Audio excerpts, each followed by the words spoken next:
Hey everybody, Doug here from 2 Plus Tough. Hope everyone is having a wonderful day. You know, it's been a crazy week for me, so I thought I would just hang out and do some building. I'm happy to explain sort of the channel going dark just a smidge recently, but yeah, actually, we'll talk about it while we're doing this. I have so many models to build, y'all, so hope you're ready for a week of it. Good lord. My actually I'm just gonna build these two at the exact same time.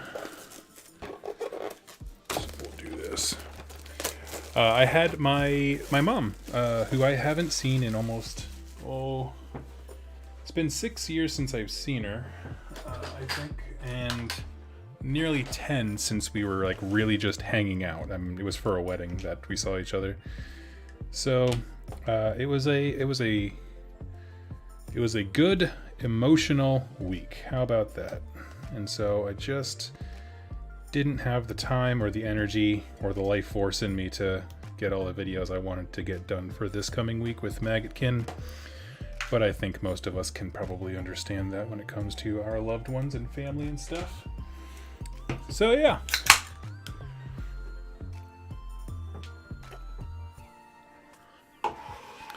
Hey, Doug. Oh, hey, everybody. Okay, cool. It's working. Because YouTube's doing that weird thing where it tells me no data, but it still gives me, like, the thumbs up green light. I have no idea. They have nothing but trouble over there, I'm guessing. So anyway, yeah, it's been a crazy couple of weeks for me. Very emotional, very, very draining. And I always get very self-conscious that people are going to get frustrated with me with a lack of videos. But it's never actually happened. It's just one, you know, those universal fears that are always in our head, even though we have no reason for them. But yeah, we're doing good. No glue required. We'll put that to the test now, won't we? Okay, let's see. Okay, so we have variants here we can build. Right? At least it makes it seem like it. All right, hold on. I didn't realize there was a variant to this thing. I thought it was just a singular... let's see. Let me just pull up my phone. Let's go to the app.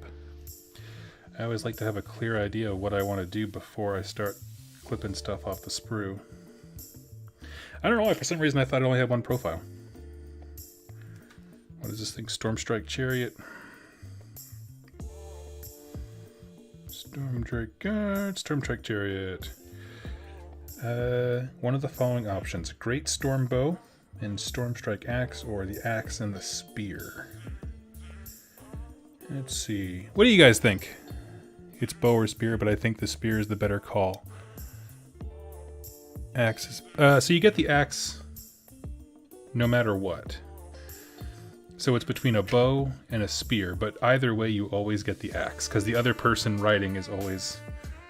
whipping the axe around. So let's see. Storm, but I don't have any. Normally I would go rule of cool, but honestly they both look pretty bitchin', so I don't have a strong opinion. Let's see. But whatever I do, I want to do them both that way.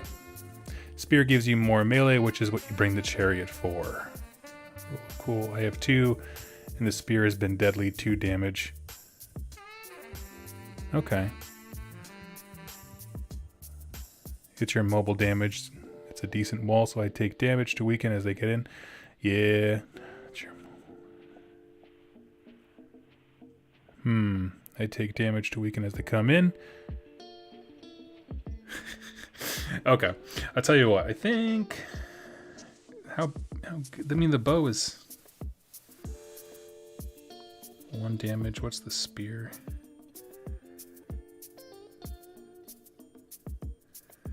Yeah, I think I'm gonna go with the spear. Because if for no other reason, I like when my units have a singular job. Like, this is a unit who wants to run in and punch stuff in melee. You know what I mean? Like, I always find it to be trouble whenever you try to mix roles for a unit. Have you guys ever noticed that? Whenever I do like Oh, I think a good example would be a Dreadnought in 40k. If you ever try to give it a ranged gun and a cool power fist thing, it ends up being good at neither. That's kind of my thought. So we're going to go with Spears. Because I am going to work later on some dedicated shooting. Because I have learned that is how you beat Soulblight Gravelords. But old Doug, the orc player dressed as a Stormcast guy, doesn't do a lot of shooting. For me, I like guns. Guns on guns. I like guns on the shelf. I like my hammers and my swords on the battlefield.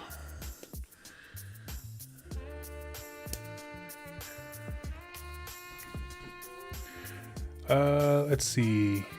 Oh, okay, give me just a second, hot second to... That bow is nothing to write home about, thank you, but yeah, you're right. It's, once I actually read the profile, because I got kind of wrapped up in the choices, and then actually after I read it, I was like, oh, okay, so it's just like, it's just, okay. Not that impressive, okay. Cool. Oh, I see, it's upside down. Now you'll forgive me if I drone on for a bit, because I'm not the best at talking and building at the same time with referencing the instructions. But that's okay. Like my guns at the range, exactly. Hey, can you sell me this army? Not if, but when you're all done with it. Andrew. Unfortunately, it's already been claimed by the re-rolling one boys. They always get first dibs.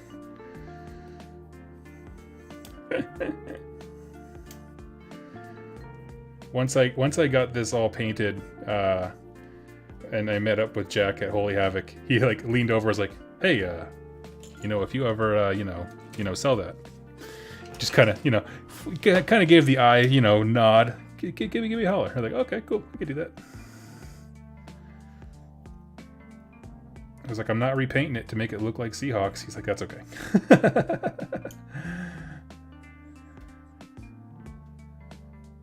Or maybe it was Shu on Really Ones. I don't know, one of them. They were interested in the scheme.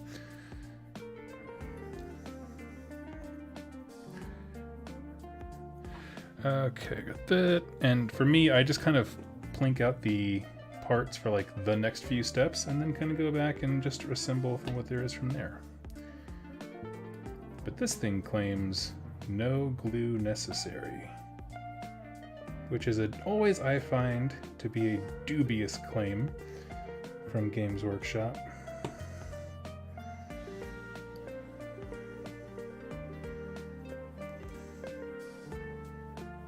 Okay, muy bien, great. So our wheels are going to poke up there.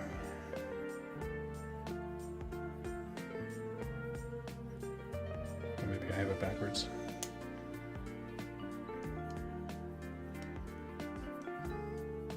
Yeah, that must have been it. Okay. Castigators actually good at the cost. Ballista slightly better in my opinion. Judicators with bows, great but expensive. Crossbows is a bucket of meh. Long strikes are still top tier. Yeah. Yeah.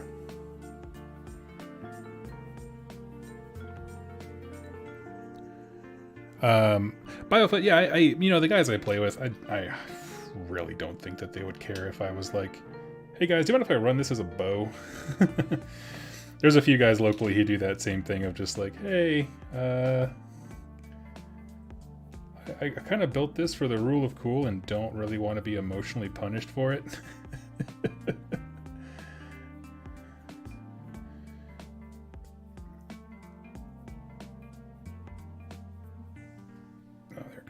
Okay, so they do have a specific way that they lock in. Interesting.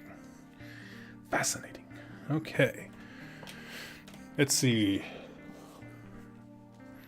Yeah, so I'm going to try a ballista because that is a model that I have. I wanted to grab some long strikes for a while. Ooh. I got to tell you, that was a smooth snap in right there. So I do have a set of them. The ballista. I think I have two, maybe just one that's been built. But yeah, I want to give it a whirl. But I also know that the ballista is and always has been swingy, and so I don't want to like. I'm not going to bring that in my list and be like, okay, this is my answer for Soul Blight. Like, no, it doesn't work like that. You need more shooting than just that one guy. Let me trim down this nubbin just a smidge. It's not going all the way in. Heyo. Here we go. Okay.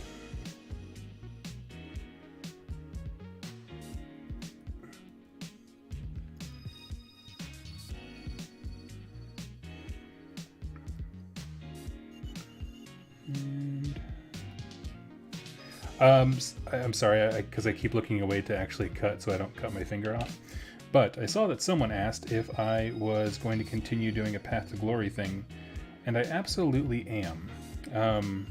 To be honest, I only paused because I was like, I need to figure out Stormcasts more, because my main opponent is Soulblight Gravelords by my buddy Jeremy, who is awesome and is such a gracious opponent to play against, even when he's just, I mean, I've never beat him.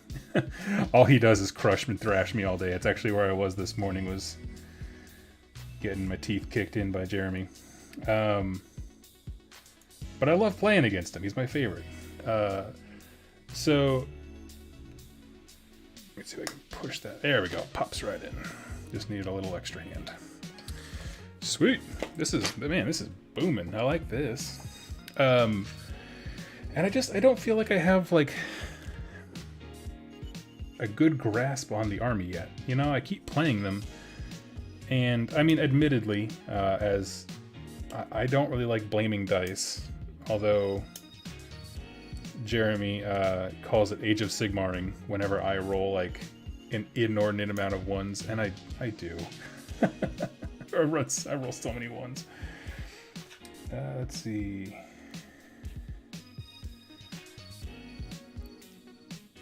But yeah, I don't know. I had is it Nick Baton luck today, when he just gets dumpstered by everybody else that works at GW.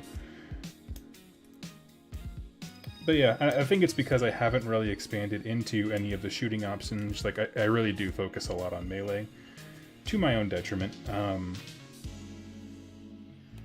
You know, I want to do Knights Excelsior, but there are no Paladin shooting units, which is fair. I don't really know what they would do. What gun would they bring that is so heavy that they can't, you know, whatever. But I don't know. I don't feel like I'm really understanding the faction well enough quite yet. Still feel like I'm constantly shimmying around for rules, trying to get it all figured out. So anyway, all that to say, that's why I took a break on the Path of Glory thing, because I just would keep reporting, yeah, I lost and didn't learn anything. Yeah, I lost and didn't learn anything, you know? And that's not fun to report on.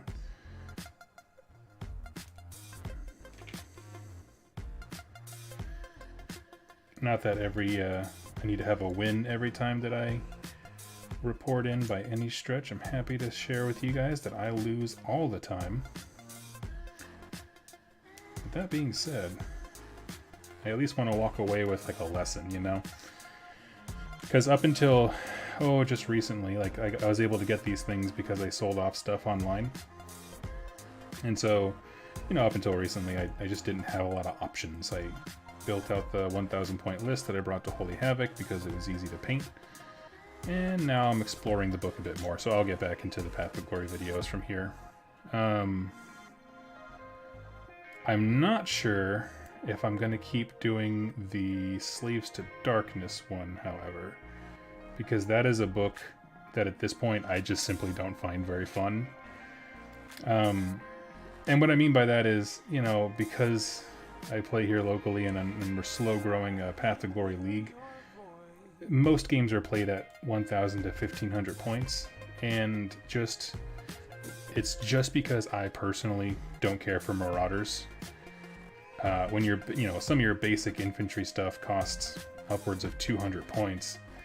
Man, it's hard to just not keep playing the same list over and over again. So that was on me, but it has nothing to do with the book per se.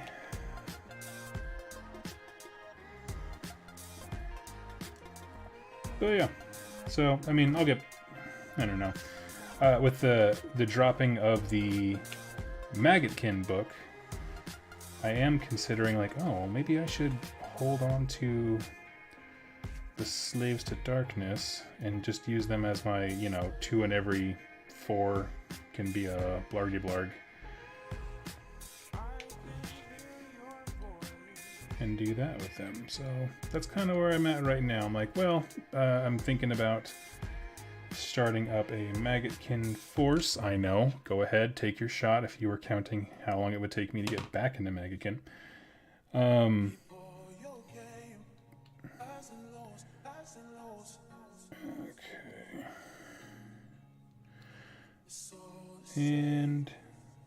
But that's not one I'm anticipating being very committed to. That one's more just to get some alternate enemies for my friends to fight. I don't feel like I did that right, especially because the head just popped out. Come on, shimmy shimmy. There we go.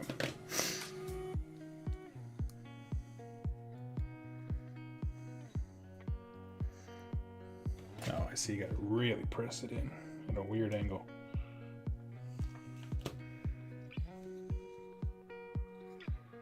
There he goes. Just so I don't have to deal with it later, I am going to throw just a tiny bit. Just to seal all of that. Okay, arm looks good. Cool.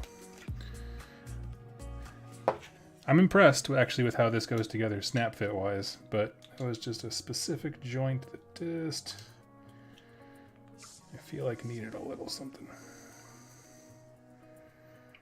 Awesome. Turkey Dog 1 down.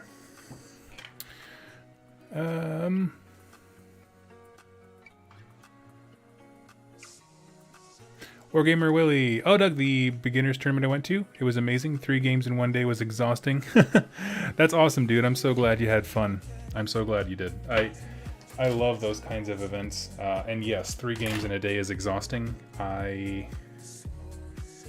felt like I was hit by a truck when I got done with Holy Havoc.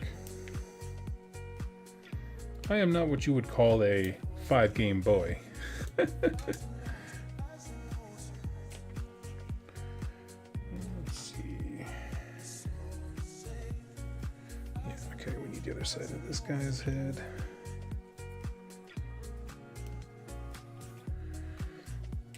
And as always, we are just sitting here chilling and hobbying. If you have a topic that you would like to steer the direction to, please consider throwing a buck in the tip jar. It helps me, supports the channel. It's worth about 10 billion ads. It actually is. Ad revenue is terrible. And you get to choose what we talk about next. In the meantime, I'm going to build me another Griff Charger.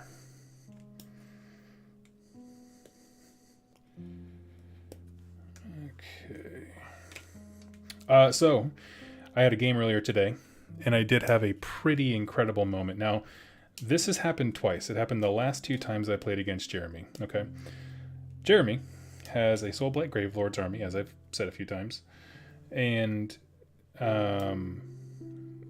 his general's Baron Germanius. It's a Vierkoskrian. I don't know how to say. He has a very cool way of breaking it down, but basically he has a Vierkost list. Very cool. He has some like 3D printed wolves that look incredible.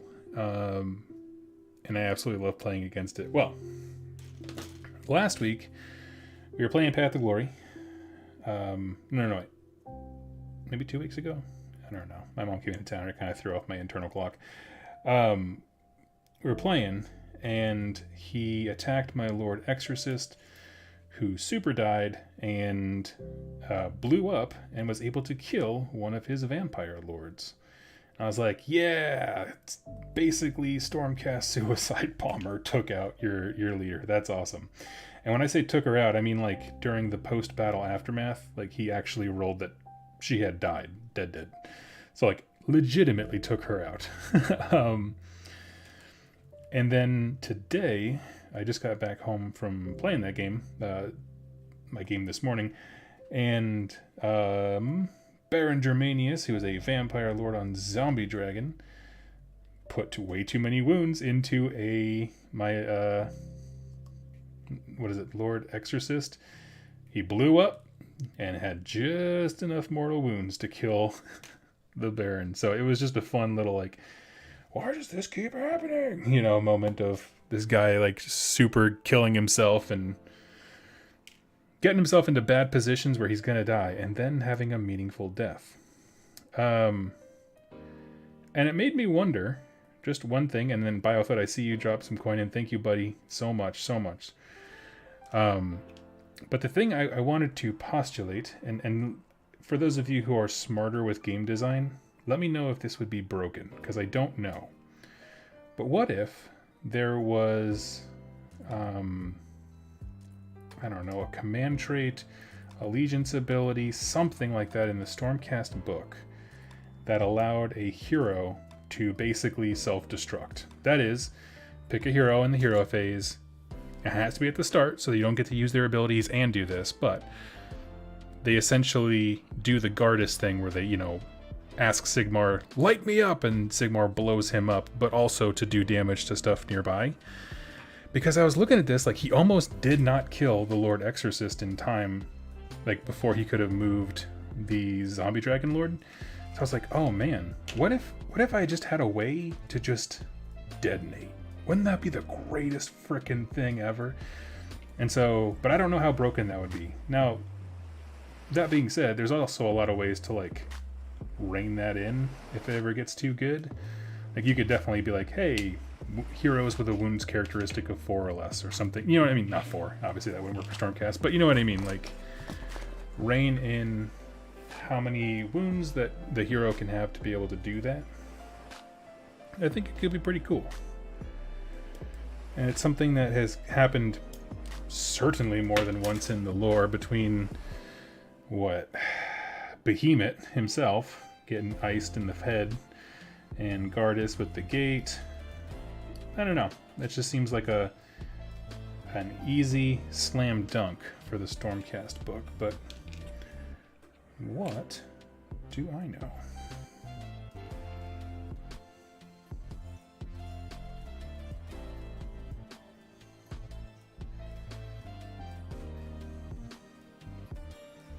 Well, that's a silly way to put the head together. Okay, let me just get this piece on.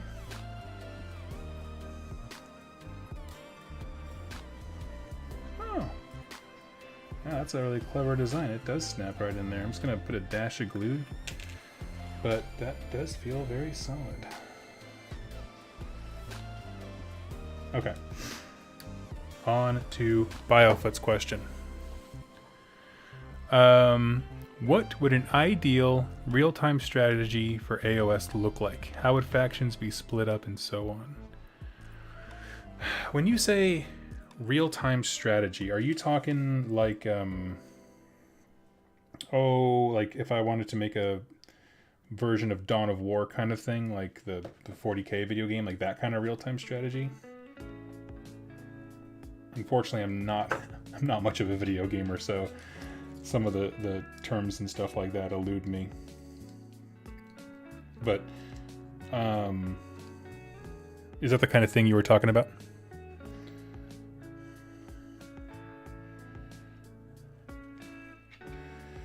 I will wait for a response, but I would love to answer that one.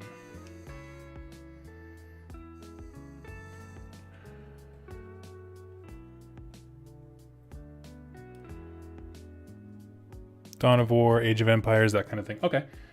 What would it look like?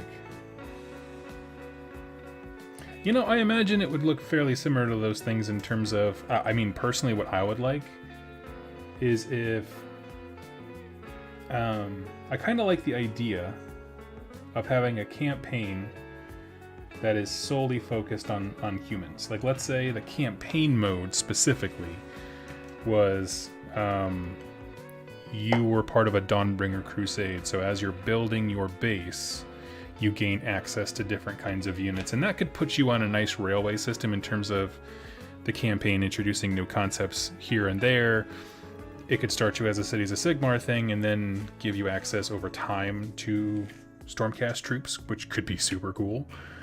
That's how I would probably frame it. Now, I know it's easy to like want a campaign for every single faction, and I look at games like Total War, where every faction technically has a campaign, but they don't feel like engrossing stories. I never got lost in the tale of a Total War campaign because they're all just kind of surface level. The real meat of that game is in how you manage your tactics and your territories and all that kind of stuff, which is cool, but it's not the same thing. So that would be my suggestion. Instead of trying to do everything, pick a Dawnbringer crusade. It gives you reasons to, your first mission could be moving, like thematically, you're not actually doing it, but like, let's say thematically you're trying to move across a particular bad stretch of Gur. Okay, well now you have a tiny base, or you're using the cog fort or something like that as your base and moving it as fast as you can. The idea is you have to get to the other side of the map, right? And so like you can have missions that have bases and stuff like that, but still represent movement in some capacity.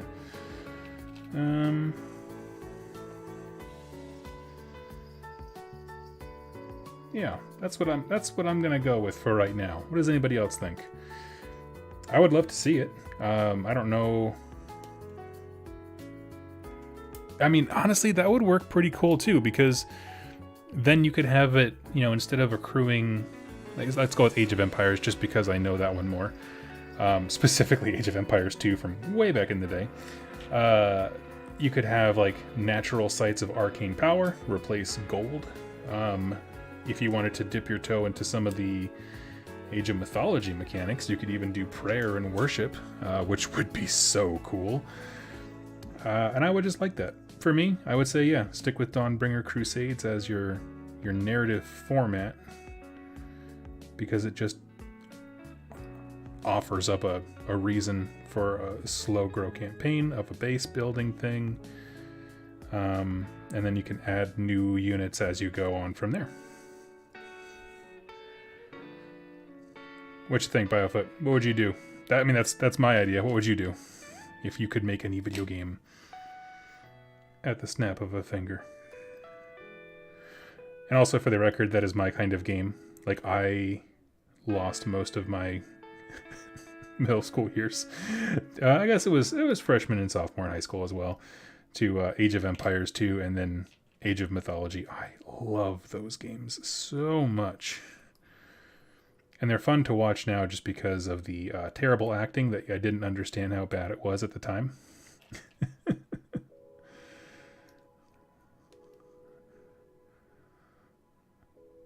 Watching Age of Mythology is actually quite brutal. The guy who plays Odysseus is just rough. Let's see. So, Biofoot, I will pause the conversation there to give you a chance to chime back. No rush, brother. Let's see. Andrew Wilmot. Oh, thank you so much, buddy. I hope you get to feeling better.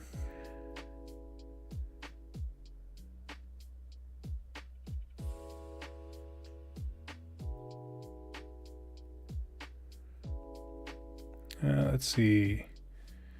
Oh, also, if you set up a Brave Creator, I'd love to tip you a bit of bat. I have no idea with what that is. Brave Creator. I've never heard of that.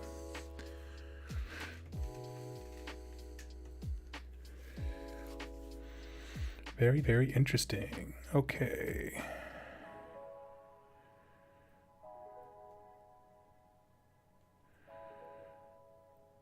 The streamlined idea has a lot more I would have initially thought. I have to agree with you. Trying to have too much at once is where games get off track. Yeah, and I'm cool with like. I'd be cool if it broke from the Dawnbringer Crusade perspective to like introduce the other factions. So, like, I keep thinking of Dawn of War. You are always, Space Marines, but sometimes it would pause that perspective and let you take command of some Imperial Guard just because, that expansion introduced them. They're your allies, and in multiplayer, you can, or multiplayer or bot matches, you can play them as a full faction, but specifically when it comes to the dialogue and the voice acting and the overall tone and narrative, you're on the rails when it comes to being part of, this specific story with these specific characters, and I like that, where it's a mix of both. Yeah, we'll introduce to you the other forces of order, but meh. Okay, that's her, and now we have Decision Boy. Here we go. Having enemies from other coalitions would still be. Oh yeah, and that's the thing. Yeah, I'm all for including those things in the game. It's just the campaign mode, and then when you branch off from there, or competitive folks, because there's always going to be a competitive scene with games like that. Let them really explore how to play those other things, but. And then later on, if they're successful, throw out a DLC of like, hey, Gordrak's Wrath, and it's just, the orcs were in the first, in the base game, but you couldn't play as them, now you can, kind of a thing.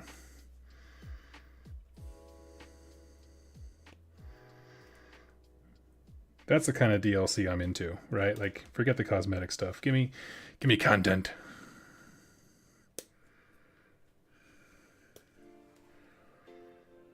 And so we're going to go with the spear right here.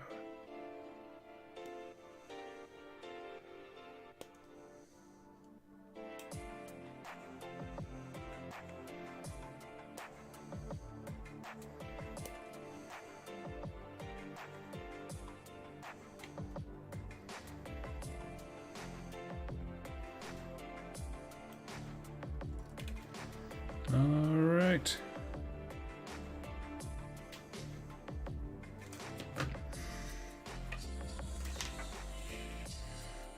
Just slap this guy together. So you want something mixing Age of Empires with Old Warhammer, Battle March? I never played Battle March. What was the old one that I played? Shadow of the Horned Rat. That was a super fun game. That game banged from beginning to end. I remember getting that, and I had at that point, a very, very loose understanding of what Warhammer was. Like, I understood that it was a mass miniatures game. I didn't know how many models it really took, that kind of stuff, but I saw the game there, and man, when the opening cinematic with them, working on a doom wheel or something like that, fell in love. My heart, my soul. And then I was way too young to understand the game. It was very complex for me as a young child, and so it was a rough time.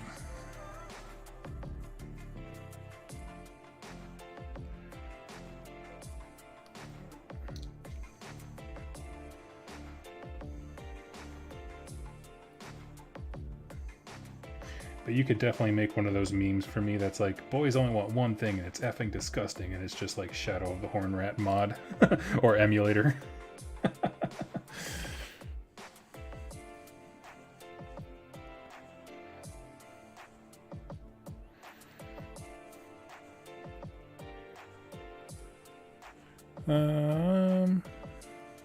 Scarbrand, any suggestions of good books for Demons of Khorne in AOS? I'm pretty new to AOS, but thus far I'm enjoying it. Well, welcome, first of all. Hey, buddy. So glad you're here. As far as good books for demons are a bit of a hard one to find books for, because they tend to be hard to articulate. As far as good Khorne books, I really liked, someone correct me if I get the name wrong because it's Khorne and everything sounds the same, but is it the Red Feast? The Red Feast is the origin story of Korgus Kull, one of the Blades of Khorne named characters. And it's not so much about Khorne specifically, but it's watching people slowly become servants of his. And I'm a huge fan of like that slow build kind of thing of just, oh snap, things are getting dark as they go. Oh, I'm a sucker for it. Demons, can one of you guys recommend something for that? I really cannot think of a Demons of Khorne specifically book, like what I would point to. That's a tough one.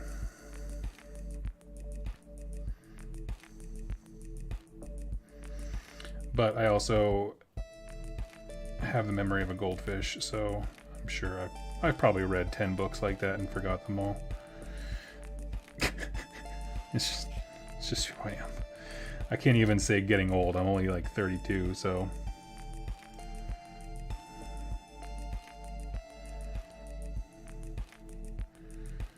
Some people call it the father's disease. Some people just call it late night bourbon, but you know what I mean. Let me get in here with this because I did kind of bend that shoulder point just a smidge more than I wanted to. Okay. Got that. We'll throw the head in there.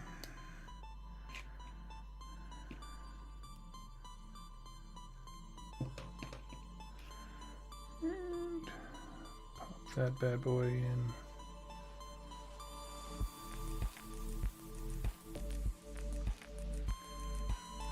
There we go. And I just like to do the plastic glue on any part that's going to be sticking out a bit, like the spear. Let's see.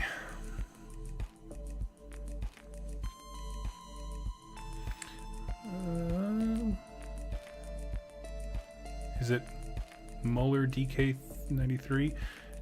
Do you put them together before painting? Yes and no. These ones I won't. I won't fully assemble just because they really do have these like bespoke pegs that they all fit in. So they're going to be no problem to paint separately and pop on. I do tend to build the models out before I do that, but these ones, I mean, honestly, I might, nah, I'll wait. It would be really nice to have some kind of stand for the Griff Chargers, but that's fine. That is fine. So let's just neither dilly nor dally and jump straight into the next one because I have a whole heckin' ton of stuff to build this week. This week is sort of my emotional break because I had a lot going on in my personal life, and I just want to hang out with my friends and build a bunch of models because I'm running out of days to prime them, and so that's pretty much what I plan on doing this week. I'm going to have some videos on Nurgle and that kind of stuff, of course, but I'm going to save the bulk of that for next week because my soul is tired and I just want to enjoy this hobby and my friends. How about that? Let's see. I tend not to read about factions I don't play because it feels like starting a new army addiction. It certainly can be. It's a real problem in my house. I mean, I definitely had no intention of starting a Nurgle army until I got that book in my hands and I was like, this looks like so much freaking fun. Despite the fact that I got a lot of things wrong on my review. The video I put out the day the book, the day our NDA was up and I could actually talk about stuff. Unfortunately, I misread something and I thought the summoning was way better than it was. It's a bit of a bummer, but it's alright.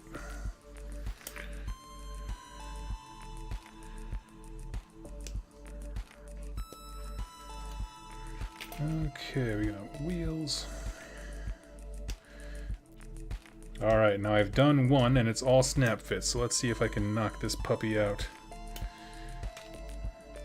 quickly with gusto.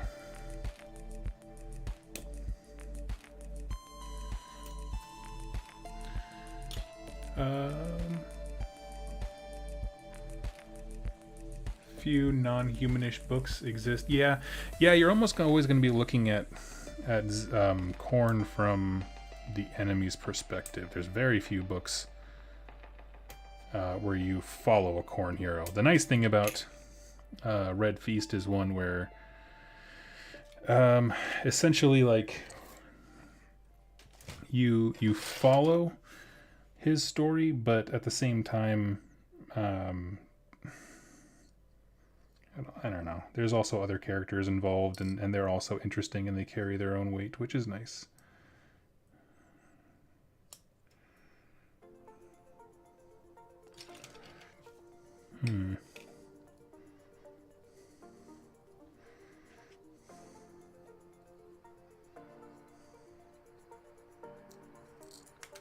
Okay, we will figure that out later. There's supposed to be a little nubbin that goes into the spot where, like, it's either this little nubbin or the guy's arrows, and they really didn't suggest that at the right time. It'd be much easier to do when the front panel's off, but they had you do it after that. So it's like, what were you thinking?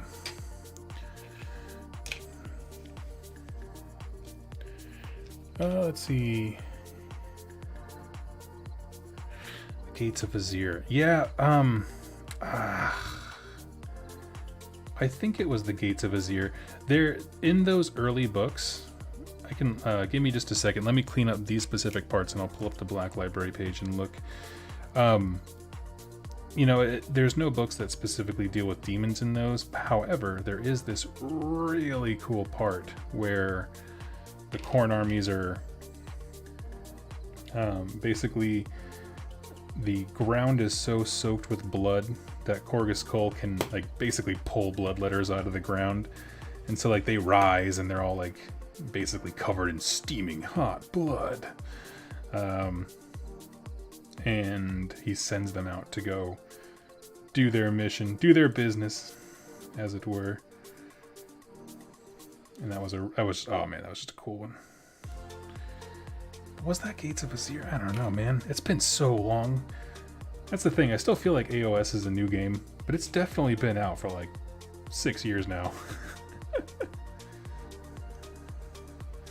Back in my day, we had no points. We had to measure everything with our snow sleds and do it uphill both ways. We had to use this fancy thing called our imaginations for battle plans, because we didn't have fancy general's handbooks to tell us everything. To tell us how to have fun.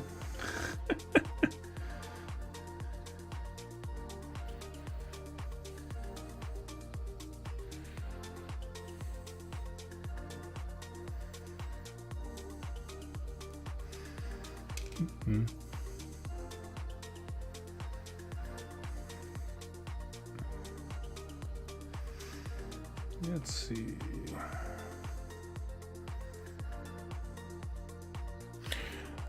Watch this, like, eventually Age of Sigmar is going to reach a point in popularity and age where I'm going to have to start a series like Age of Sigmar Historian.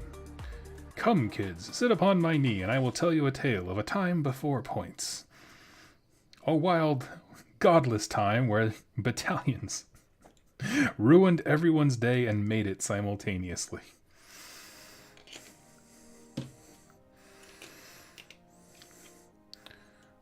Come, I shall spin you a yarn.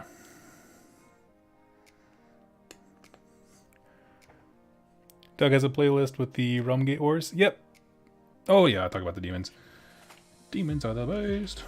Well, that's not true. Demons are not my favorite. Like for me, I love when mortal stuff summons demons. Like, but yes, they are so cool. Specifically that. Like when the idea of acting so evil that hell comes to you is just like, you know, insert guitar riff awesome.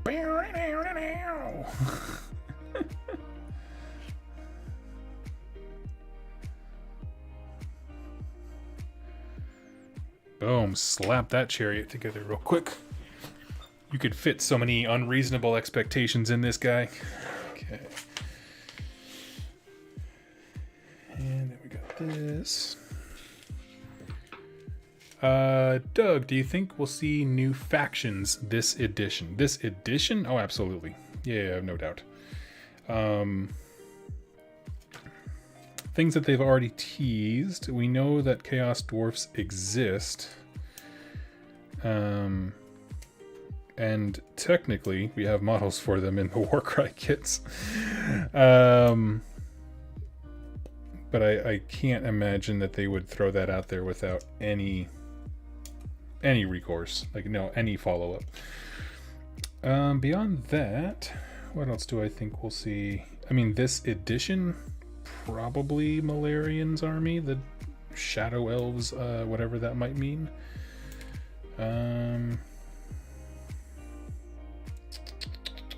What else? What else could we see?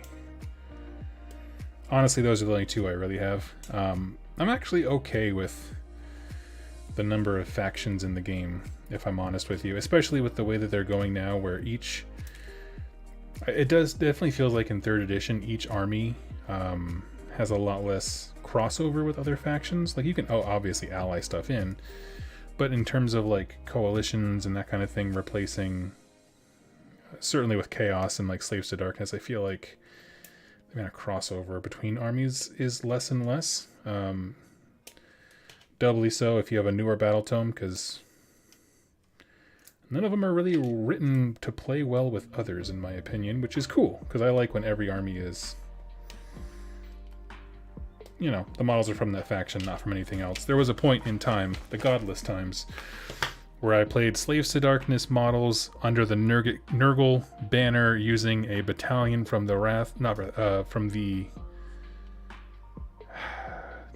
I mean... Was it Slaves to Darkness?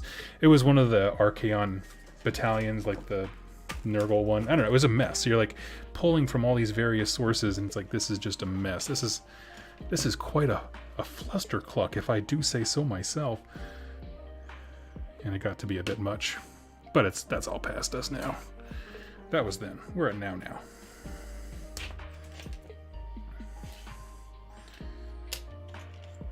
No, I just had it. And I just flicked it, of course. The little nubbin, here we go. Which I'm assuming is the E-brake. I don't really know what this is supposed to be. I know it's where the quiver of arrows go when you use the other one.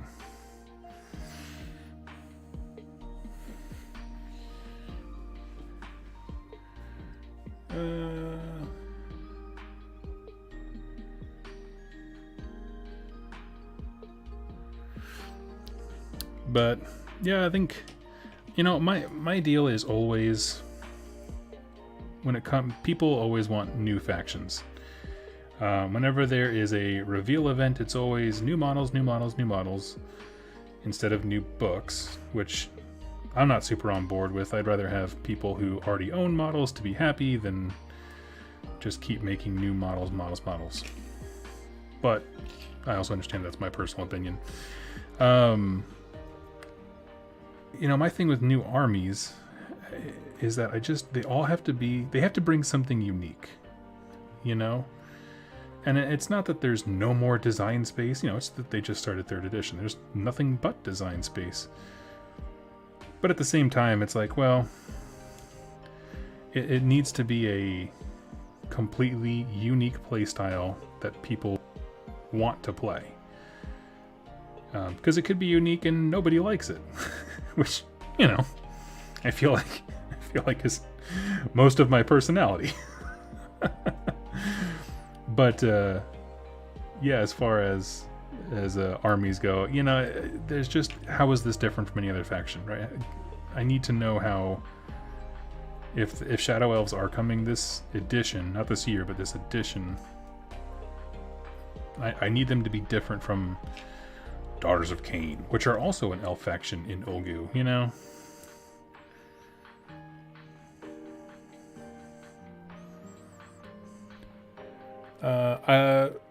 Biofoot, I agree. I would like to see some of those books kind of condensed, because there's,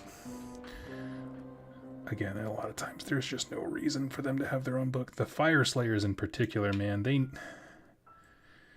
I feel like they're like two multi-kits away from perfection. You know what I mean? Like, oh man, if they just had a few more unit options and weren't forced into Hero Hammer, because you get 9 heroes just every time you sneeze when you play a Fire Slayer's army. You know, it's just a lot going on there. I would love it to death if there was more unit choices, and specifically that they looked different. Like, they could obviously be the same thing, but it's just it can be really, really difficult to tell some of the units apart. But if they had, any kind of long-range cannon, call it the fiery organ gun or something, I don't know. I'm not a rules writer.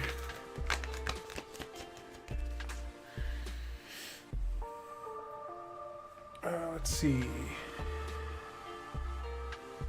Beastmen. I think Beastmen are going to merge with Slaves to Darkness. Would be my wager.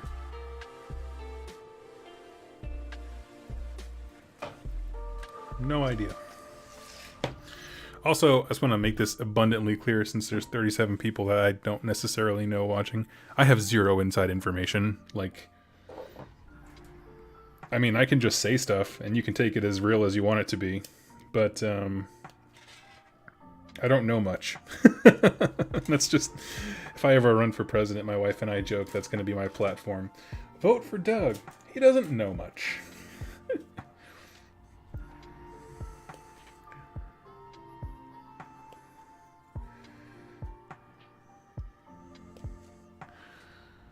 Fire Slayers with Urgold constructs. Yeah, exactly. I mean, there are so many. I mean, you know, there are some armies like Stormcast where it's like, okay, you have made so many types of units.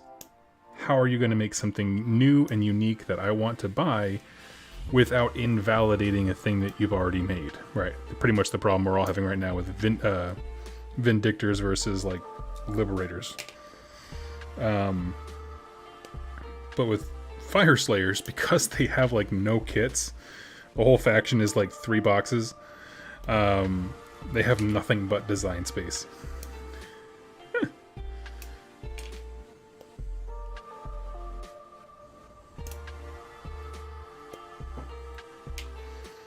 Like, it's a radical design idea if you just don't have a naked guy with a beard on it.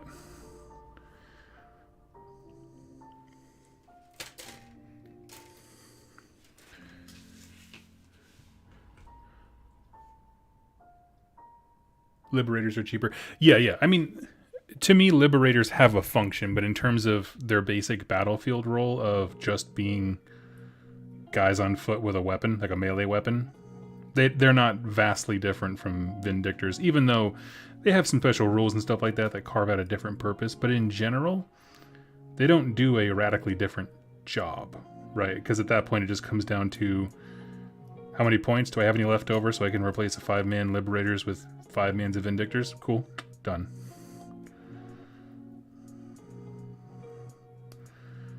So I guess I'm more talking about battlefield role than necessarily like specific units.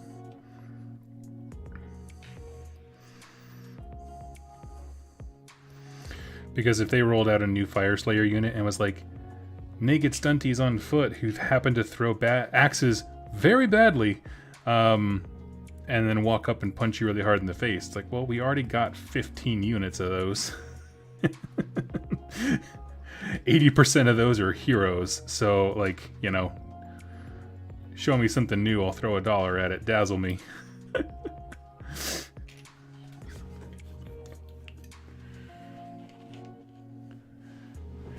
Hey Doug, working on some Lumineth this evening? Nice! Awesome, Brent. That's so glad to hear, man. That's awesome. I am, I think about halfway through. I'm gonna generously say halfway through my second Stormdrake Chariot. I love this kit. What a joy to build. I remember one time I was on stream, and actually I think it was Wargamer Willie, who may or may not still be here. He was in the chat earlier. He told me he was building these, and I was like, man, how was the build? Because chariot models, like, they are either glorious or they are the worst way to spend a Sunday. And I had just gotten done building, what was it? It was the Slaves to Darkness chariot. And I have never hated an inanimate object more than building that kit. I freaking hated that so much.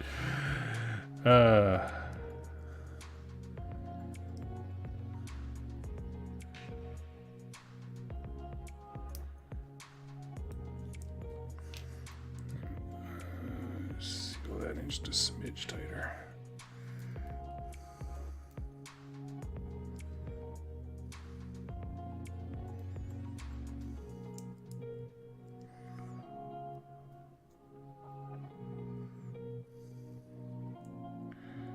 This one is basically a snap build that is exceptionally well done. So I don't know what team member at GW does this, the whole like splitting a kit into a bajillion pieces. But bravo, sir or madam. I'm glad you got two. Painting up Gordrak and 10 brutes. Nice. Ooh, here we go. None of your business. Best name ever. I love it. Hello, Mr. Duff. Hello. What's your favorite Citadel base paint? Now, I'm going to assume you mean like the texture paint. For me personally, it is Sterling Mud because it's a nice gritty color. You can highlight it in a bunch of different ways. It's pretty, because it's brown. You know, it might sound boring, but quite frankly, it works on most surfaces. So like if you're playing on any kind of playmat, it tends to work. Dirt is dirt. No matter whether it's dirt near a volcano or it's dirt in the tundra that, you know, some snow got kicked up. But that one's my fave. Although I will say in terms of dollar value, I found that the snow one covers and spreads real well.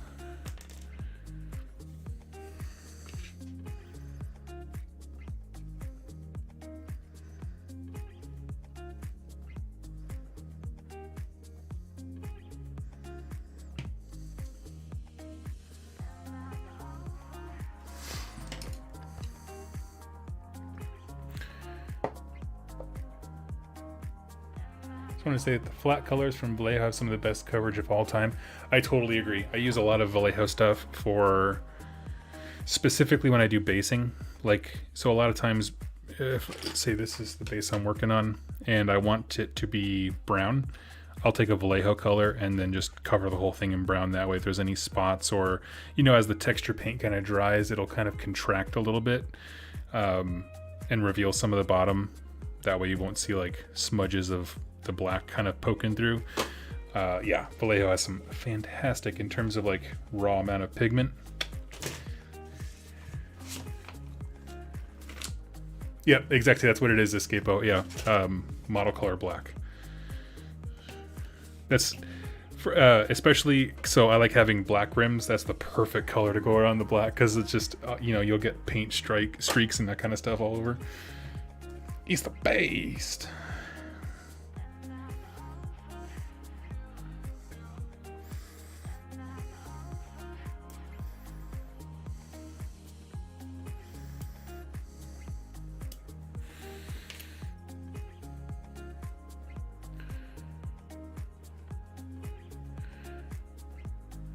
Jonathan David, I'm painting my first AOS faction and kit. Congrats, buddy. So glad to have you around.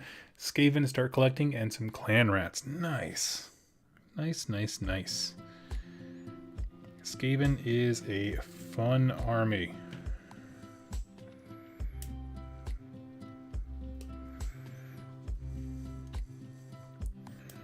Although you will find it awkward to... Okay, so this is an explanation or introduction to Skaven that I overheard at a game shop in Seattle, and it was my favorite thing ever. So it gets a little blue, just throwing that up there for earmuff reasons in case children are listening.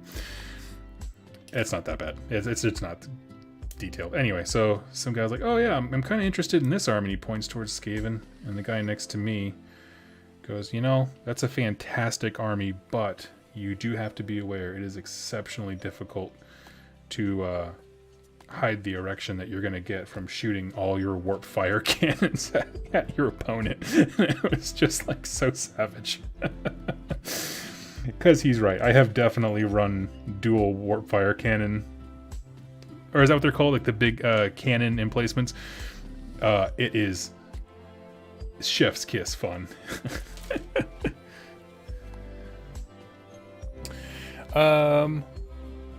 Muller DK93, I want to get into AOS lore. Can you recommend a book to start with? I've only painted some fantasy when I was a kid. Yeah, dude. A book that I have really enjoyed lately and actually acts as a great introduction to AOS is Dominion by Darius Hinks. And the reason I say Dominion is because whenever Games Workshop releases a new edition of their game, they always put out like a novel to go with it. And that's sort of the novel that introduces you to 3rd edition. And I think a lot of the vibe that you get from that book is going to carry forth into future campaigns and, you know, whenever they start pushing things forward. I think right now they're just kind of like trying to get battle tomes out to make sure the edition functions the way they wanted it before they start pushing it forward. But once they do, I would highly imagine that that'll be the vibe they're going for. And it takes for the human's perspective rather than Stormcast, although Stormcast are a part of it. And overall, I think it's just exceptionally well written, to be honest. We did a review of it here on the channel, and I just really did like it. Other books that are really great, Soul Wars is awesome, well, if not a bit lengthy. Josh Reynolds, anything by him. He no longer writes for Black Library, but all of his works, he is fantastic at dialogue.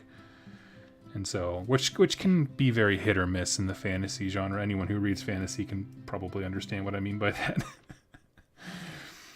But,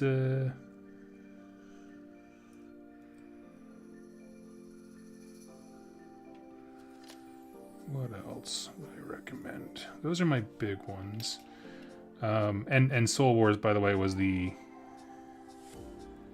basically the big introduction book to the last edition, although it's still relevant. I mean, things don't really get better in Games Workshop universes. They just kind of keep rolling towards more levels of effed.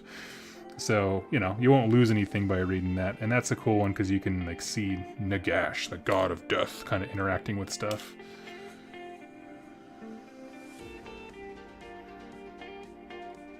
He's a good character. He's like a scene stealer. Everything just kind of, the world stops when he comes around, and I like that.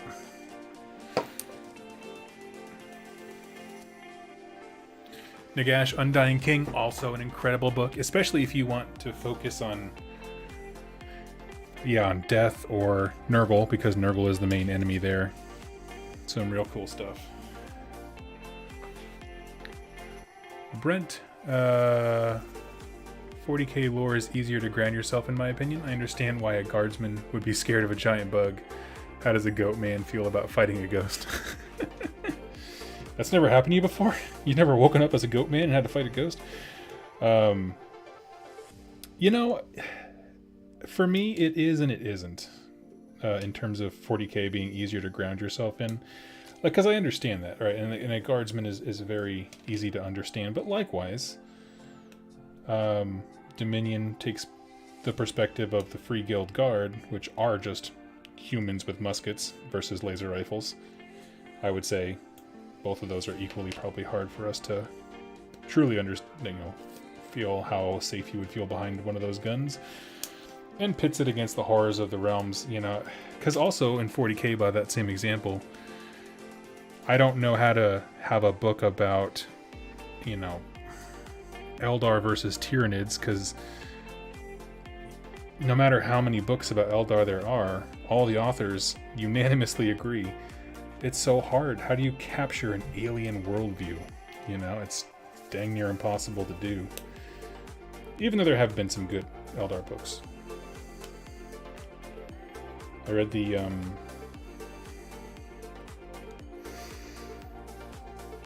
what's the series with the Soul Spear or whatever it's called? That's pretty cool.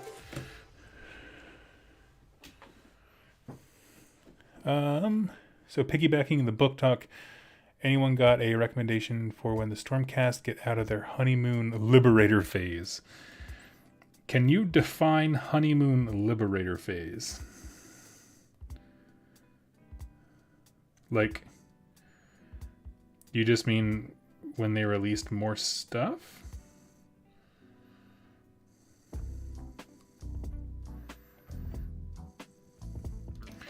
Or, I mean, so you want a book about Stormcasts, but later on when all of a sudden everything's not good?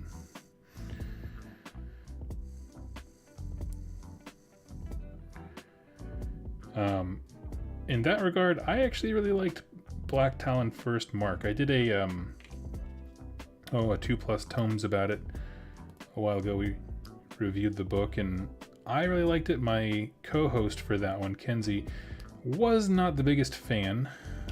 There was some pacing issues with the book, and I came up with what I thought was a better ending and that I presented in that video. But overall, I really actually did enjoy it quite a bit. It was a good romp through Ghiran with a Stormcast. She's freaking out because there's something weird about her past. No spoilers. And it involves the Sylvaneth.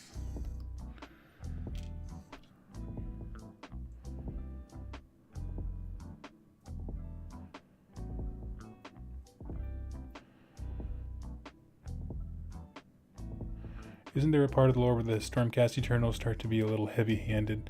Oh, yeah. Yeah, where the Stormcast get a bit scary. I mean, honestly, the entire first third of Dominion is literally the human characters running around trying not to be found by Stormcast because they're so uncompromising that they would just kill the humans even for bringing chaos stuff to their attention. They'd be like, oh, hey, thanks for telling us about that. Also, you've been exposed to chaos and now you have to die. You know, that kind of thing. So they're trying to run away from their protectors. So, like, yes, there is that kind of thing. Absolutely.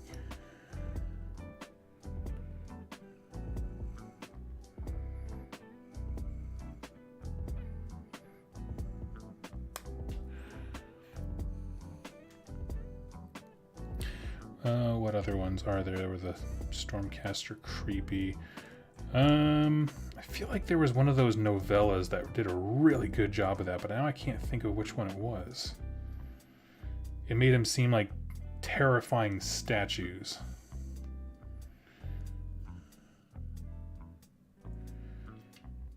Now I can't think of it. It's going to bother me. But of course I'm going to remember it at like 3 o'clock in the morning, because that's how a brain do.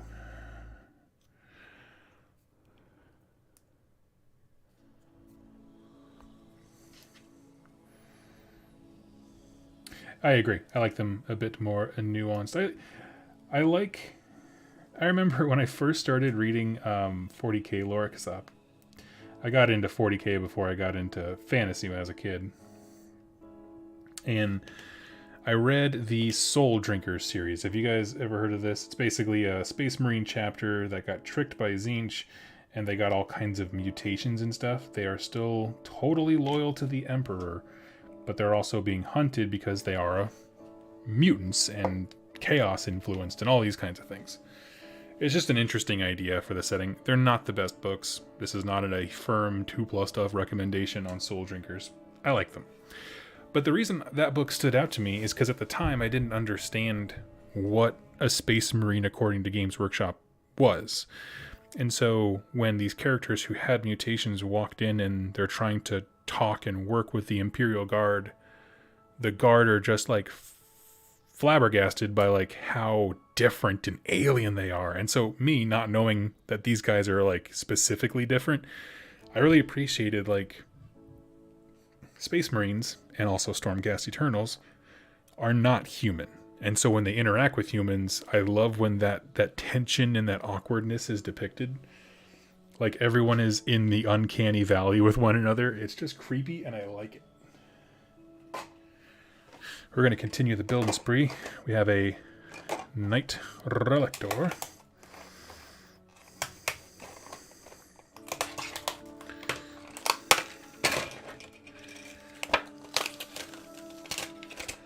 Which I just butchered the rules for. Or not rules, the instructions.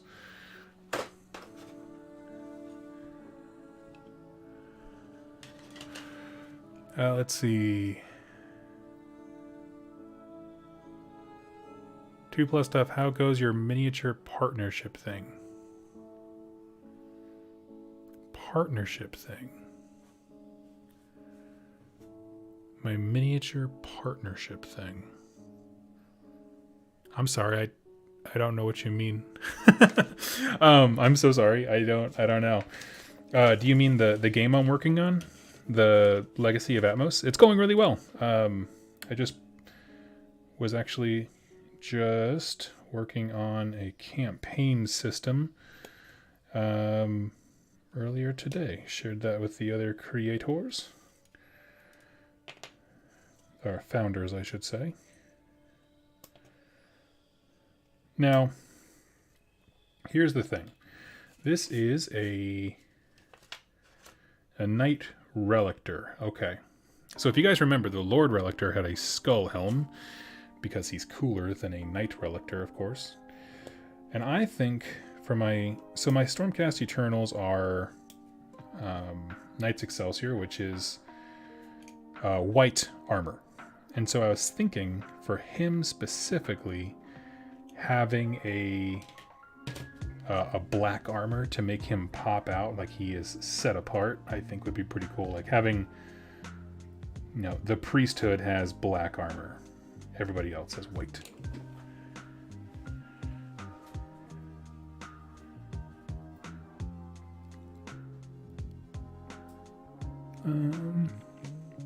A few Mark. What's your favorite Death Army faction? Lore-wise and probably gameplay-wise at this point, I'm gonna go with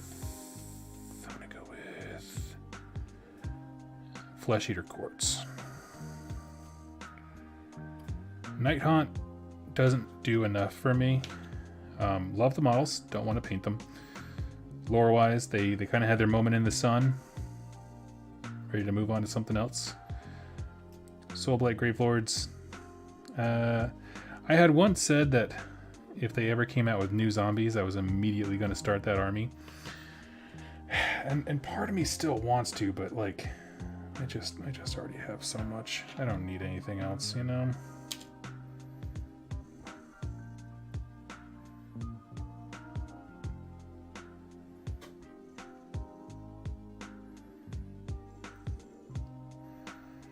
I need another project like a hole in my head.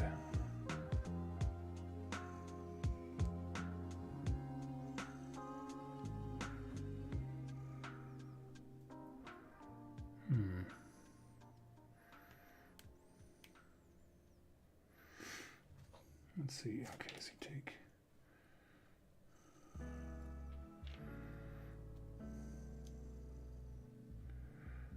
Oh, okay, I see. That's right. Now we're past the snap fit phase. Now I actually have to, do hobby stuff. Glue.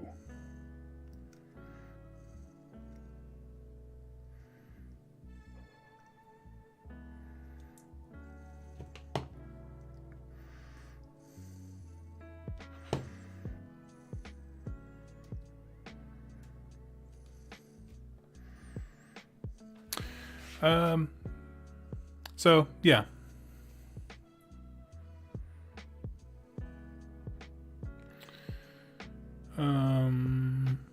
breakfast for soul drinkers. Omniphage, hey buddy, it's been a while. Is this the new time?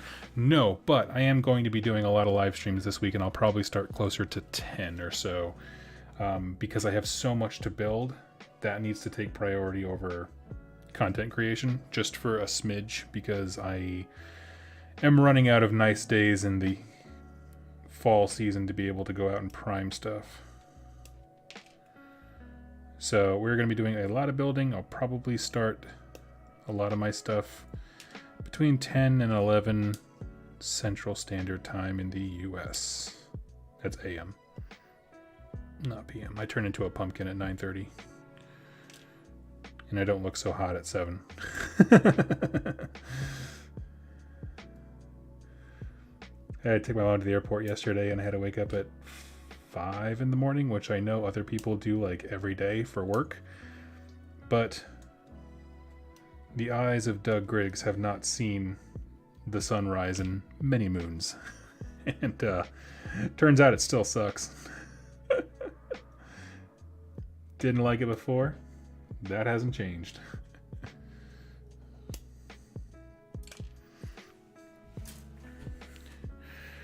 Let's see.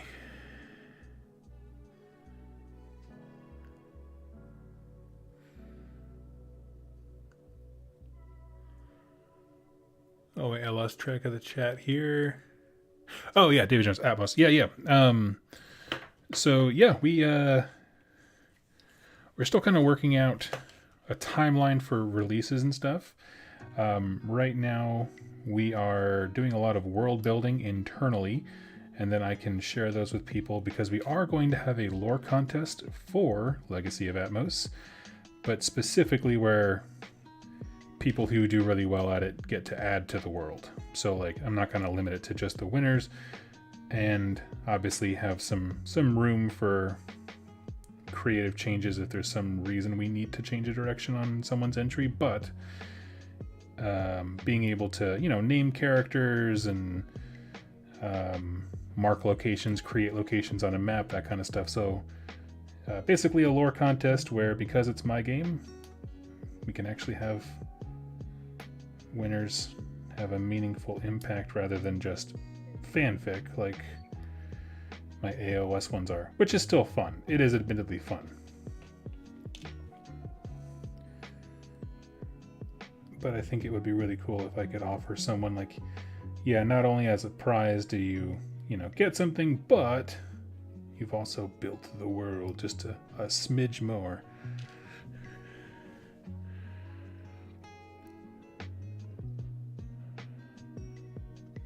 See you later, Barefoot. Have a good day, man. Habitual line stepper, like the name. Hey man, just dropping in to say I don't play tabletop, but I love your lore content. Peace. Oh, thank you so much, buddy. That's the world. That means the world to me. That made my day. I think it was like 3 or 4 streams ago, people were asking me to do, hey, can you set up a separate ASMR channel? My girlfriend really loves to listen to your voice to fall asleep. Well, that's just good to know. That'll be my retirement plan. 2+ whispers.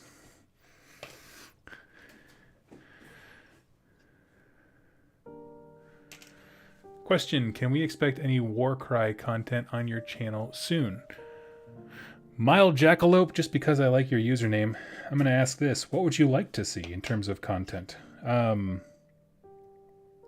be honest, the only reason I stopped with most of the Warcry stuff is because, honestly, for a solid quarter or two, Games Workshop forgot the game existed too, it felt like.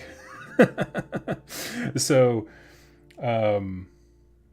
but, obviously they released, was it Red Harvest here recently? I'm hoping that they're going to be releasing a bit more stuff for it.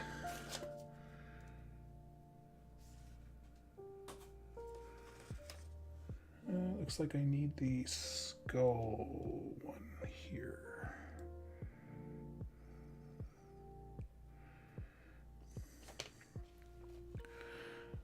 But yeah, you let me know. Like, because, you know, if it's a matter of like reviewing warbands and like talking about their rules, yeah, I could have something out for you this week. If you want like a full battle report, man, there is quite a lengthy content line of stuff I need to get to before I can promise any of that. It's just that battle reports take so long to edit. Especially the way I do mine, where I kind of like talk through each round. I talk through each action that happens. So 2+ tough after dark. Exactly.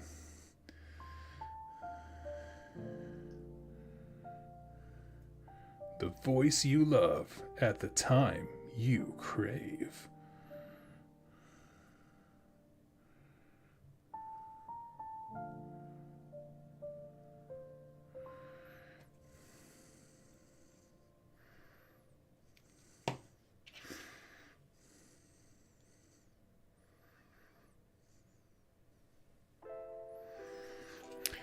Let's see. I would love to see a campaign with you and another person, each growing over time in Warcry. Love the 2 warbands from Red Harvest, but would love to see a campaign with any factions. Well, I'll have to ask my buddy Robbie. I think he watches these pretty regularly. Hey, Rob, when you hear this, reach out to me if you're interested in a Warcry campaign. I've gotten that poor man sucked into so many different games.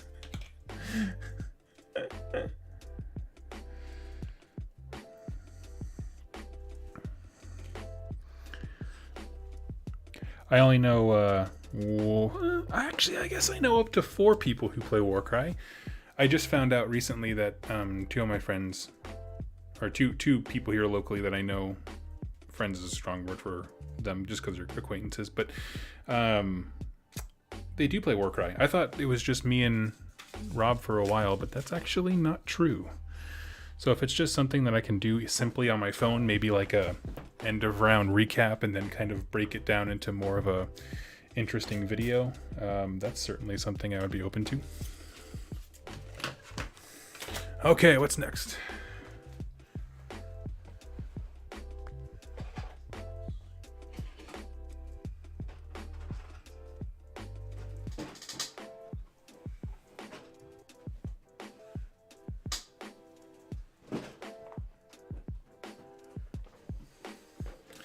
All right, friends, here's an ASMR for you.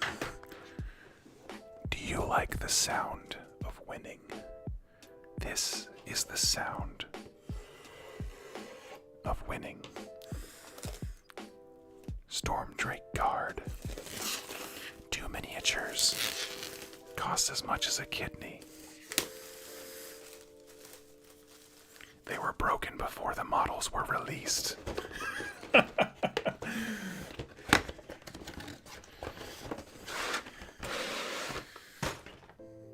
Crack that puppy. How intimidating is this to build? Any way you want it. I just personally really enjoy Warcry. I find it more appropriate. Approachable, sorry, appropriate. Enjoyable. Yeah.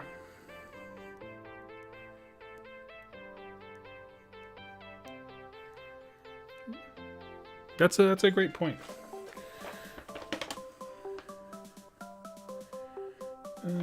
Let me get my phone back out here. What does a Knight Draconis do?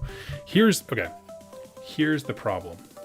I love character models in these 2 kit sets, and I always get myself in trouble because I build the derpy one.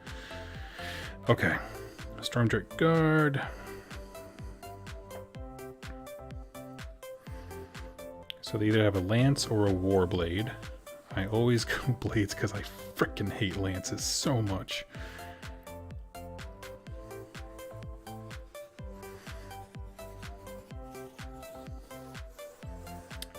Yeah, I'm gonna do that, I think. Lances have a rend characteristic of 2 and a damage characteristic of 2. No matter what, they get the flame stream. Okay.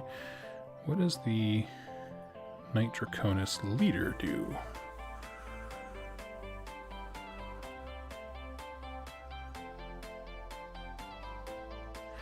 I just want to know if because I'm going to get another set eventually so I can have the Leader Draconis. I just want to know, like, specifically with this set, to get going on the ground, would it be more fun to have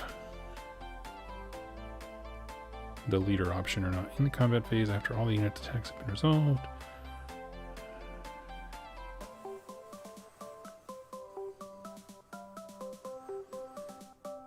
And pick one Stormdrake Guard unit. Okay, now I'm going to hold off on him. I'll build the 2 Stormdrake Guard first. They took our dragons. Doug, do you feel like building is a chore? Yes, I hate building models. I hate it. I hate it. No gusta.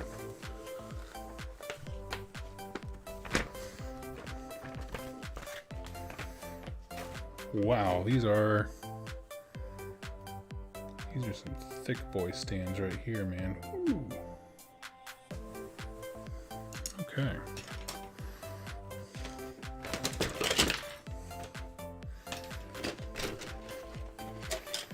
Oh, the bases are smaller than I thought they'd be. Okay. I guess it makes sense that they're smaller than a chariot, but I didn't think they'd be that much smaller. You can take just one Stormdrake Guard. Yeah, I saw that. My thing is, if I want to fit them into my Path to Glory thing, I would have to have another hero slot, and I just don't have that right now. And I'm going to get it eventually. Like I said, I'm going to get another box eventually. So I'm just going to pass on that for right now. We'll just go with the unit, and that way the next time I buy the next set, I have units that he can already buff, ready to go. These are intimidating as heck.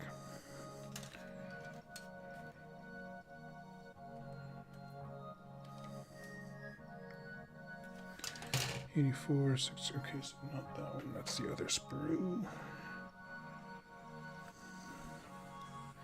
I think you can promote a normal Stormcast hero.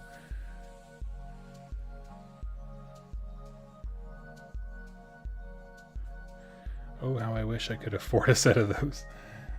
I cannot. Games Workshop was kind enough to send me a set because otherwise I never would have had access to it. For me, I don't know about you guys. For me, $50 is the perfect price point for this hobby. Like, I was so happy. I was over the moon when they said that the chariots were going to be, like, I think the chariot's like $45, $50, something like that. I was like, thank you. That is the perfect amount that I can budget from every paycheck and just, you know what I mean, set it aside. It's a meaningful purchase. It's got points. It does a cool thing. I love it. When you start getting higher than that, I begin to, do I want this? How much do I want it? Am I going to trade this army next week after I get it? Probably. That's how I am.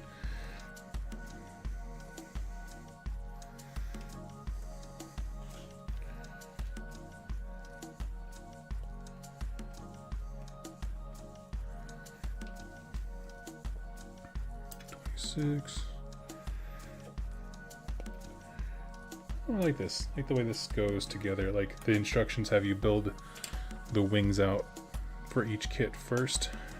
I like that.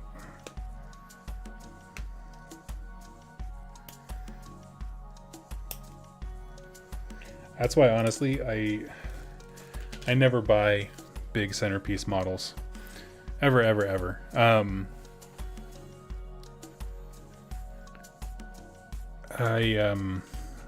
You know, like Techless and those kinds of things, I never. Like, I don't get enough hobby from any models of that size and stature to warrant the money spent on it. And some folks do, and that's awesome if you do. You know, like, I know Jack plays in a lot of events, so like his Techless, he's got some mileage. But like me, yeah. I mean, the only of those big models that I have, and I've never gotten rid of it, was my Glotkin.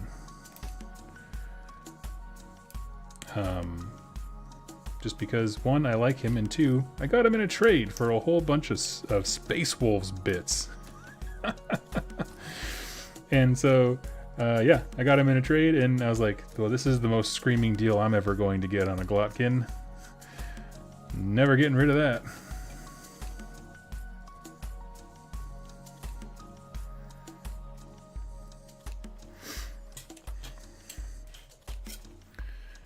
Kit Bash Dragon Wings on a Squig. Nice. Where's your Sigmar now? Consider building the Knight Draconis anyway, and the normal dude with a sword, so you can take him as a cooler dude / unit leader. You know what? That's a great idea. Because what's the difference, right?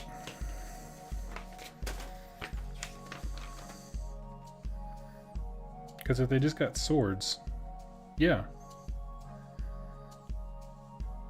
Yeah, I mean, there is no difference. Like in terms of nothing to confuse my opponent, I would, no matter what, I would still have to signify that one of them is the unit leader, or, yeah, cool, I'll do that.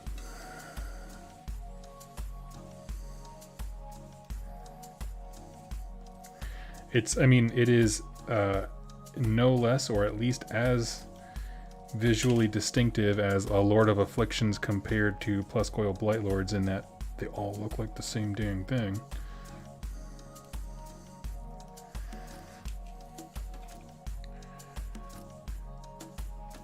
He has a round shield and the sword is on fire. That's the only difference.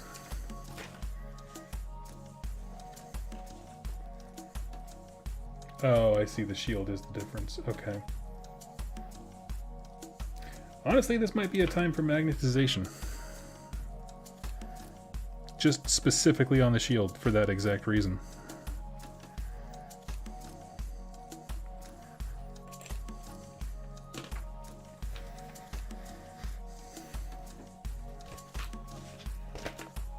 Where did I put? Oh, there it is. I'm sad the Seraphons didn't get the dragons. What is equally cool is Lizard on Dinos, Lizards on Dragons. Exactly. I can never tell what they want to do with the Seraphon, to be honest with you.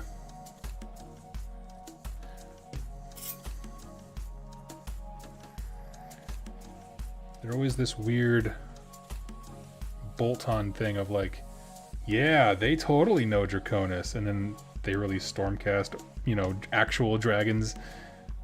Do you guys know Draconis? Sort of. Whereas, like, when the Seraphon book dropped, I was like, oh, okay, that's where they're putting them. They're putting them firmly in the Draconis camp, and then this one was like, they are distant cousins. So distant. So distant, you might have an accident at a, you know, family reunion kind of distant. Like, totally not related at all to the Draconis stuff, because why? We had to leave room for the Draconith to be the true sons of the Draconith. Dracothian, there we go, that's his name.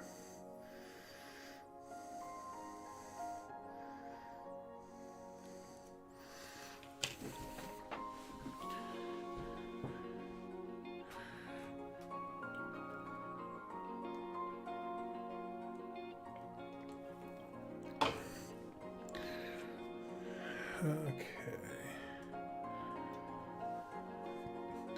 Ogres for order, beastmen for destruction, dwarden and elves for chaos, and mortals for death. I would certainly love subfactions that let them all go in there. Yeah, absolutely. To be honest, I don't know why we have Grand Alliances in the first place. I mean, I know that they've kind of moved away from that with the 3rd edition, but, you know, on the whole, it's like,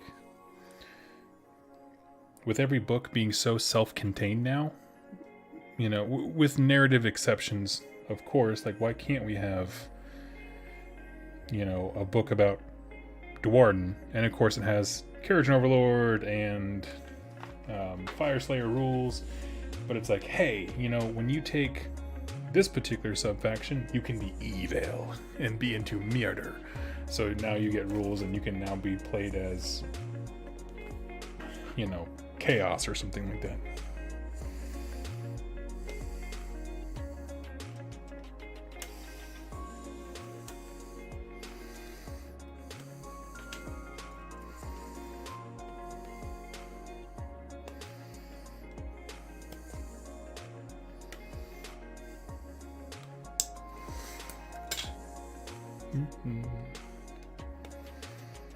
Actually, I just looked at the clock. I'm probably going to finish this set of wings and then hop off for the night.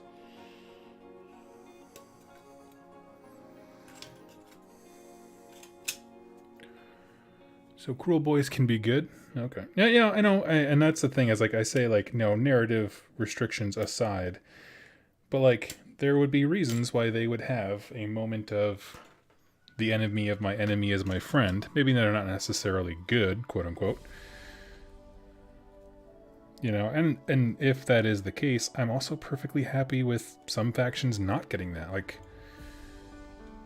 no, there is no way for Stormcast to be chaos. That's fine. You're allowed to draw lines in the sand. You know, but I'm talking about Games Workshop as if it were a person. But you know what I mean? Like, that's fine. That's totally cool to have boundaries, but there are so many other factions that would have great motivations to do other stuff besides just be Stormcast allies. So, you know, giving some factions room to explore moral ambiguity. Plus, can you imagine the hobbying potential if they allowed you to have Chaos Fire Slayers? Like, every frickin' army would look like the cover of a metal band. Oh man, that'd be so cool.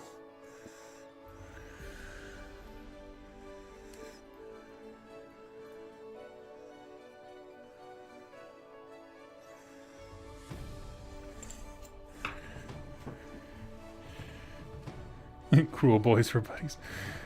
If they kept the dragons, one is not battle line, made the box $55 with just one dragon. Easy to afford, still need 2 for battle line. Yeah, that's a great way to do it. And honestly, how I would enjoy it as well. Like I said, $50 is my price point. Get that little dopamine hit, don't break the bank. Once you start getting to $100, you know, then the problem is, from a Games Workshop marketing perspective, the higher the price point, to me, the more I start thinking, man, what else could I do with that $100? And that's what they don't want, right? In terms of sales, they want you to be like, no, this is where this needs, this $50, this is for this, for Warhammer. But when it starts getting higher, it's like, I could pay, you know, I could buy a Techless, but I could also get, you know, these earbuds that I've wanted for quite a while, or, you know, like other things that are even pricier that it puts them in a different category in terms of price point and value. And they have more competition at that point.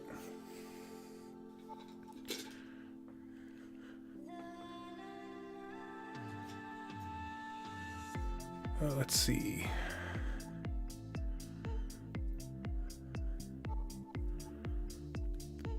I've blown my hobby budget for the year, but a new year is coming up. Exactly, yeah. And then we go into the riders. Yeah, I think I'm going to do that. I think I am going to... Because, like, all that's different is the sword.